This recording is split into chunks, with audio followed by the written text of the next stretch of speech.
Assalamualaikum. Hai semua. Selamat datang di channel aku, Isi Piring. Resep yang ingin aku bagikan kali ini adalah resep bolu kukus mekar. Sudah buat berkali-kali tapi masih tetap gagal. Yuk coba simak video aku ini sampai selesai karena aku akan bagikan tips dan triknya agar bolu kukus kalian mekar sempurna. Oh ya, sebelum lanjut jangan lupa untuk klik like, subscribe, dan nyalakan lonceng notifikasinya agar kalian tidak ketinggalan video-video aku selanjutnya ya. Oke, langsung saja kita ke resepnya. Bahan-bahan yang diperlukan antara lain 2 butir telur,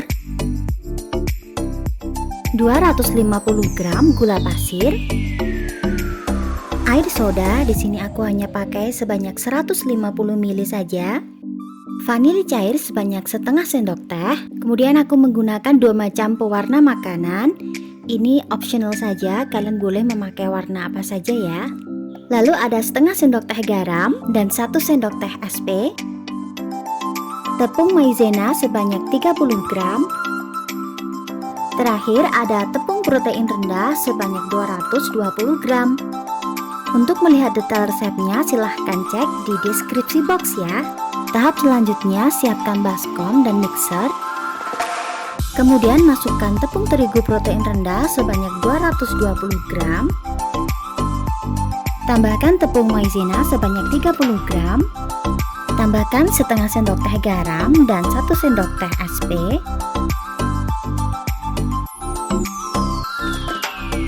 Tambahkan 250 gram gula pasir. Tambahkan 2 butir telur. Tambahkan setengah bagian air soda. Mixer dengan kecepatan rendah terlebih dahulu. Kemudian tambahkan kembali air soda yang tersisa sampai habis.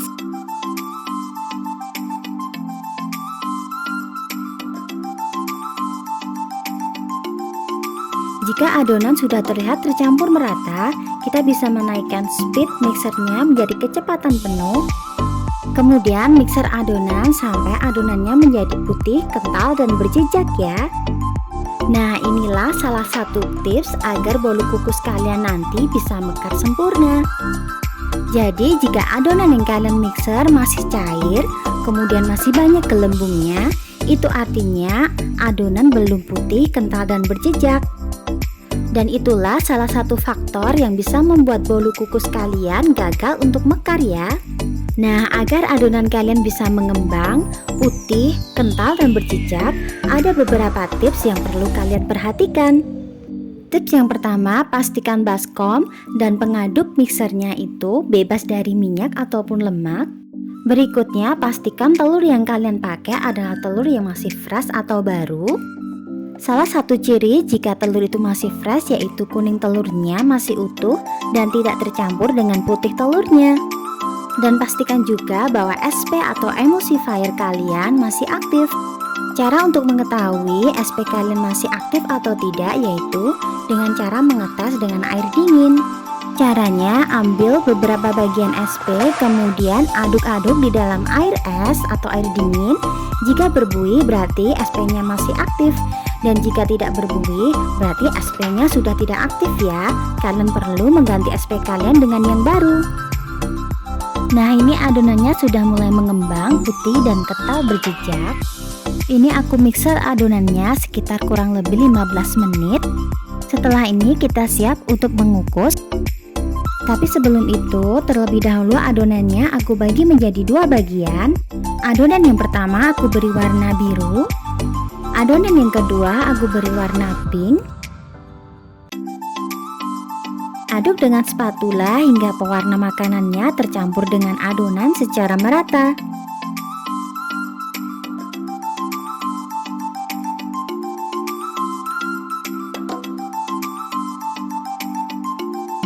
Nah, ini sudah selesai. Selanjutnya kita siapkan cup kertas bolu kukus. Di sini aku pakai diameter sekitar 7 cm dan tingginya sekitar 3 cm. Kemudian cetakan bolu kukusnya aku memakai yang seperti ini. Karena kebetulan cetakan kue bolu kukusku ini berbeda ukurannya dengan cup kertas bolu kukusnya, jadi aku siasati dengan menggunakan tali seperti ini agar nanti ukurannya sama. Nah, ini jadinya jika dipasang ke dalam cetakannya ukurannya sama ya, tingginya juga sama. Tahap selanjutnya, isi adonan ke dalam cup bolu kukus seperti ini. Tuangkan adonan berselang-seling sesuai warna yang kalian inginkan sampai penuh ya cupnya. Untuk menuangkan adonan ke dalam cup bolu kukus, kalian boleh memakai sendok. Tapi di sini aku lebih memilih memakai plastik segitiga daripada menggunakan sendok karena lebih rapi saja ya. Nanti kalau pakai sendok biasanya nanti menetes kemana-mana. Nah, ini sudah selesai, kita tinggal mengukusnya saja. Nah, di sini aku pakai kelakat untuk mengukus bolu kukus. Jadi tutup kukusannya ini sudah tidak perlu memakai kain lagi. Karena nanti uap airnya tidak akan menetes ke dalam bolu kukus. Tapi jika kalian menggunakan dandang biasa, kalian wajib menggunakan serbet atau kain sebagai pelapis tutupnya ya, agar uap air tidak menetes langsung ke dalam bolu kukus. Dan salah satu kegagalan dalam membuat bolu kukus yaitu jika bolu kukus kalian terkena uap air. Bolu kukus yang terkena uap air ataupun air kukusan secara langsung, dia akan menjiut dan akan susah untuk mengembang secara sempurna. Oh ya, ada satu catatan lagi. Sebelum mengukus adonan, pastikan terlebih dahulu air dalam kukusan sudah mendidih ya. Setelah itu, kukus adonan bolu kukus selama kurang lebih 15 menit. Dan jangan lupa untuk menggunakan api besar selama mengukus adonan ini ya, agar hasil bolu kukus kalian nanti mekar sempurna. Nah, ini hasilnya bolu kukus mekarku setelah 15 menit. Nah, bagaimana menurut kalian? Mudah bukan cara membuat bolu kukus mekarnya? Agar bolu kukus mekar kalian tetap lembut, jangan lupa setelah dingin segera mengemasnya ke dalam plastik seperti ini ya. Jika kalian ingin menyantapnya dalam keadaan hangat, kalian bisa mengukusnya kembali selama beberapa menit saja. Dan perlu kalian ingat bahwa bolu kukus mekar ini hanya bisa bertahan selama kurang lebih 3 hari saja ya.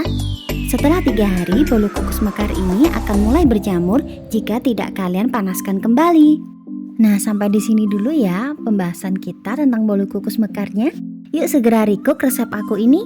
Dan jangan lupa untuk praktikkan segala tips dan triks yang telah aku sebutkan dalam video ini ya, agar bolu kukus mekar kalian mekar sempurna. Terima kasih telah menonton sampai selesai. Nantikan video aku selanjutnya ya.